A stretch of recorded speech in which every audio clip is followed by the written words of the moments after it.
voir ce matin ce que j'ai appelé le panneau de la honte. Ce panneau est en rouge et blanc. Il fait peur, n'est-ce pas? Et nous allons voir ce qu'il y a écrit dans ce panneau, dont on ne sait même pas qui l'a posé.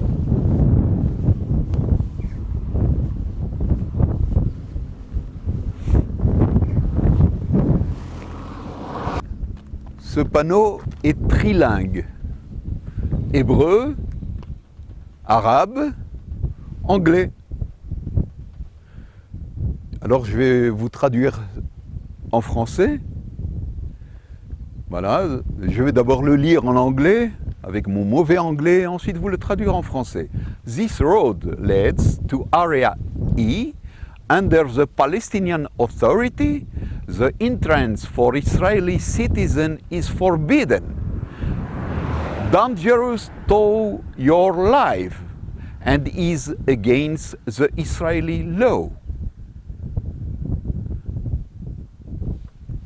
Si nous réfléchissons bien à ce qu'il y a écrit dans ce panneau, je pense qu'il incite au meurtre, il incite au crime, il incite ce que le panneau appelle les palestinistes à me tuer, à me trucider, du moment que je traverse ce panneau. Même si ce n'est que pour couper une petite fleur et l'amener à mon voisin palestiniste et lui dire bonjour, shalom, salam. Et à cause de ça, je dois mourir, selon le panneau. Mais alors ça signifie que ce panneau qui incite les palestinistes à exterminer, à tuer les Israéliens qui osent pénétrer dans leur territoire,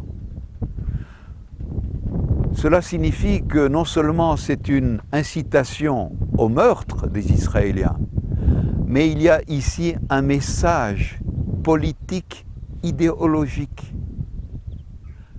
que cette terre est la leur appartient, et que je suis un occupant qui vient occuper sa terre.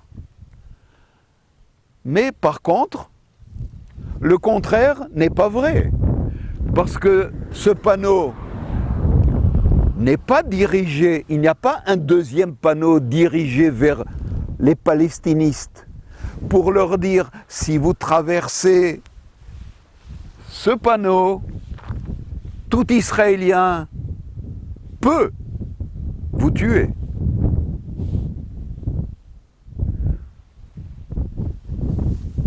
C'est très très grave. C'est extrêmement grave. Cela signifie que la décrépitude d'Israël, de l'État d'Israël, est totale.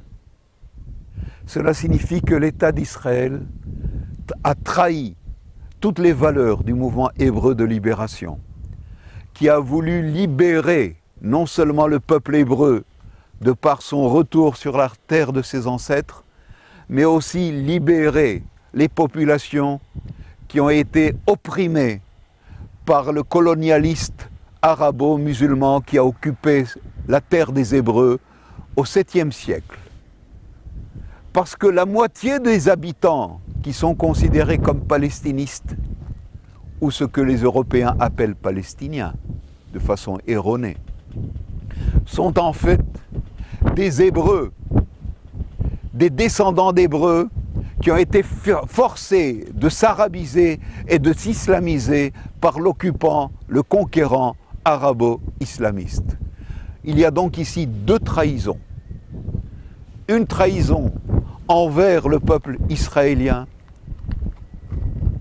hébréophone, et une deuxième tradition et une deuxième trahison envers les arabophones qui sont de racines hébreux. Viendra le temps où nous les Hébreux, nous détruirons ce panneau de la honte, tout comme nous détruirons le mur de Sharon. Alors pour une dernière fois, je vais encore traverser le panneau, parce qu'il y est écrit qu'en plus, c'est une infraction pénale à la loi israélienne. Je suis donc un délinquant idéologique et politique dans l'État d'Israël.